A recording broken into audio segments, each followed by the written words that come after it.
Hey y'all, it's Lola the Manager, your new favorite project manager, tech junkie, and entrepreneur.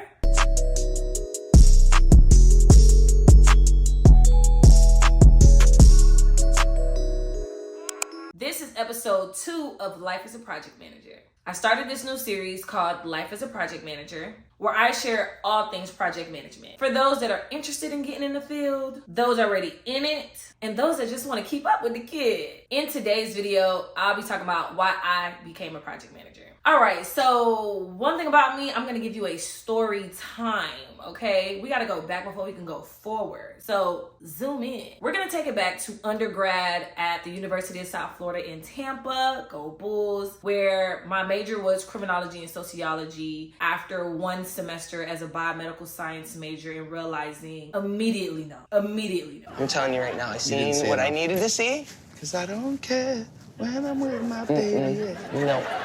While I was in undergrad, I had the opportunity to be part of this amazing radio show called Good Knocking. It was founded by my friend. I think his major was like journalism or mass communication. He pretty much reached out to 3 of his other friends for us to make this show. Especially me as someone that was involved in campus. Of course, I'm gonna find another way to get involved. So get invited to be on this show, and the show was top tier, amazing. We started actually around the same time as the Breakfast Club, and we were the College Breakfast Club. If we stayed the course, we would probably be as big as Breakfast Club, like honestly. But anywho, being part of that radio show, that was my introduction to marketing. I never thought about marketing. I don't think I really even knew what marketing was. Yes, I'm a millennial. I grew up in the digital tech age where we're just exploring, right? We have the freedom to explore. So you see us on MySpace having the little words and stuff fall down on our page. You see us on Tumblr. And so we're just exploring the different avenues of technology. I don't think I really understood marketing until I was kind of pushed into it with the radio show, because I need to market the show. I want people to listen, so I need to market the show. So I'm coming up with these different ideas for us to market ourselves. And at that time, we had Twitter, we had Instagram, we had Facebook. That's how we were marketing. I'm coming up with these strategies of like, I think we should try this to increase engagement. I think we should try this to increase following. And the things were working. So all the things that are tried and true today, we were testing them out back in 2010. It wasn't as evolved as it is today. Like back then, I never heard of a social media manager.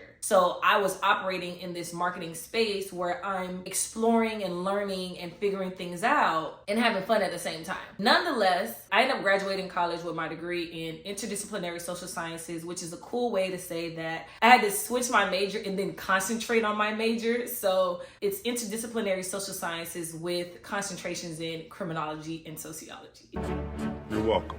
So I started to make a name for myself as like this go-to person for like social media and marketing and stuff. People would reach out to me and I would just show love. I would create your campaign. I would do your social media for the free. Yeah, that shit crazy. But I was doing it because that's what I wanted to do. Because if we're being honest, you graduate college and you don't really know where you fit, especially if your major isn't something you can go get a job. My degree in criminology, where am I gonna go get a job that needs my criminology degree? I can't just go like, hey, let me be a criminologist. It don't work like that. I was trying to figure out where can I work, what can I do? So marketing was the thing that gave me creative freedom as I navigate that space. So after college, I ended up working in the juvenile justice system, the independency system, and then I made my way to the K-12 education system. And I was in that for 6 years, 5 years in the classroom. While I was teaching, I was still doing marketing stuff. Year 3, I decided that I wanted to start getting paid for all this marketing side hustle that I was doing. I started this consulting firm where I was going to give like virtual assistant services and marketing, specifically social media management. I started there, but as I'm navigating that, I start asking my clients deeper questions because I can't really develop a marketing plan, a social media strategy, when you can't answer basic discovery questions about your target audience, about your value add, about the purpose behind whatever it is that you're serving. You can't even give me basic business info. How are we even gonna get to the marketing? You feel me? So then I transitioned more into like a consultant in that. And so people were still reaching out to like, hey, we want our website. Could you give us a mock-up for an app? Hey, could you give like a marketing campaign campaign strategy. And so I was doing the work, but I was also managing a lot of this work, right? So other people were doing the work, but I was kind of managing and facilitating what that looks like. And then I was getting to the point where I was completely done with education. Like, I am out the door, but I got like a pinky toe still in. And so this pinky toe is 2020, 2021. My friend, she works in cybersecurity. She has like her master's or PhD. She has a million certifications. She is that girl. She knew about everything that I do, like professionally, outside of work, in work. And she was just like, I think you should consider doing IT project management because you're doing that in your business already. The only difference is you're not using the tech language, but you do this stuff. Like, these are the projects that these people are doing. They're doing websites, they're doing apps, they're doing all these other things that you do. You're just not talking their language. And so I thought about it. I did my research on it. At the end of that school year, I ended up with my first official IT project manager role. From there, I just took off. In my research, I learned that you need about 3 years experience as a project manager in order to get the PMP, the project management professional certification. Like, to even sit for the exam, you're gonna need that experience. As I'm doing my research with project management, I'm realizing that all that work that I was doing as a consultant, I really was project manager. Like, I was managing projects. So when I submitted my application, I got approved to take the exam, studied my butt off, and then passed the exam, got the certification. I was like, oh, thank you, Jesus. Even before getting the certification, I was getting jobs. When I went to go apply for project manager roles, I was getting them because I had the proof and the experience that I know what I'm doing. I just don't know all the language that y'all use because I haven't been in like a professional tech environment. Like, I am the tech. I'm the developer and the project manager and the business analyst. Like, I was doing all those roles in my own company. Now I can work with a team and learn some more things, right? And I would say, like, the main reason why I solidified project management as the lane in which I was going to operate in was it came to a time where I had to do a real life assessment. What type of quality of life do I want? What type of life do I want? And how much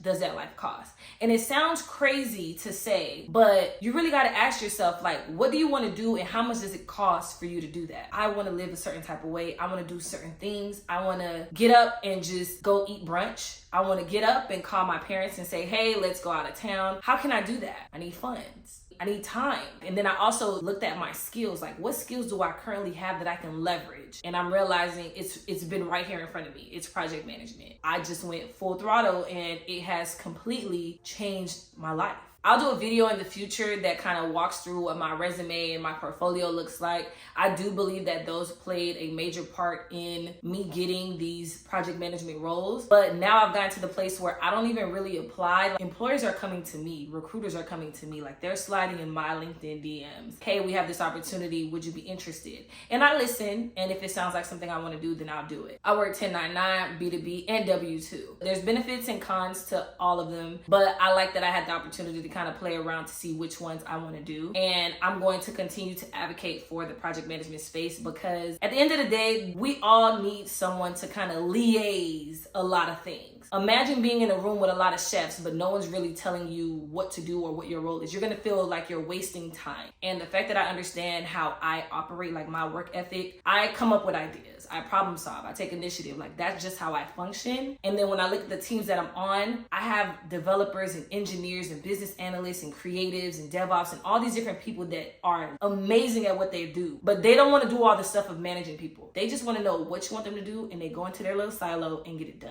That's why project management works for me, and that's how I ended up here. And when you love what you do, I'm not gonna say you don't work a day in your life, but what I will say is that it doesn't always feel like work, especially when you have a lot of flexibility in what you do. So that is how I came into project management. Please drop in the comments any questions you may have about my experience and what I do. Remember, I'm on Instagram, TikTok, and of course YouTube at Lola the Manager. Also, remember that I'm dropping a project management video every week, so give me topics. Tell me what you want to learn. Tell me what you want to know, okay? We're going to get into every single thing. There will not be a rock unturned. You feel me? Until next time.